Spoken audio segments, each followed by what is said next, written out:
అందరికీ ఉగాది శుభాకాంక్షలు. పర్వదినాలు భగవంతుడు ఆశీర్వాదంతో కూడుకున్న దినాలని, మంచి శుభాలని అందిస్తాయని, ఆ భగవంతుడు మనకంతా మేలు చేస్తాడని ఆశిస్తూ ఈ పర్వదినాలు అన్నీ జరుపుకుంటూ ఉంటామండి.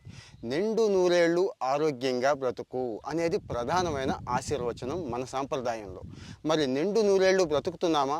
50కి 60కే టపా కట్టేస్తున్నామండి. అంటే భగవంతుడిచ్చిన దాంట్లో సగాన్ని మాత్రమే వాడుకొని సగం మన చేజేతులారా సగం జీవితాన్ని పాడు చేసేసుకుంటున్నాం. విషయం ఏంటి అంటారా? ఈరోజు ప్రపంచంలో ఎక్కువ కాలం బ్రతుకున్న ఒక ఆయన ఉన్నాడు, ఆల్ఫ్రెడ్ టెన్నిస్ వుడ్ అంటే ఇప్పుడు బ్రతుకున్న వాళ్ళల్లో ఆయన పెద్ద వయసు అన్నట్టు 111 ఏళ్ళు బ్రిటన్లో బ్రతికే ఉన్నాడు. రీసెంట్గా గిన్నిస్ బుక్ ఆయనకి అవార్డు కూడా ఇచ్చింది. విషయం ఏంటంటే ఆయన ఫాలో అయినటువంటి లైఫ్ స్టైల్ మనకు ఉపయోగపడుతుందండి. టైటానిక్ మునిగిపోయింది చూడండి, అప్పుడు పుట్టాడు అన్నట్టు ఆయన లైఫ్ స్టైల్ ఏంటంటే చాలా సింపుల్ లైఫ్ స్టైల్ చెప్పుకుంటున్నాడండి.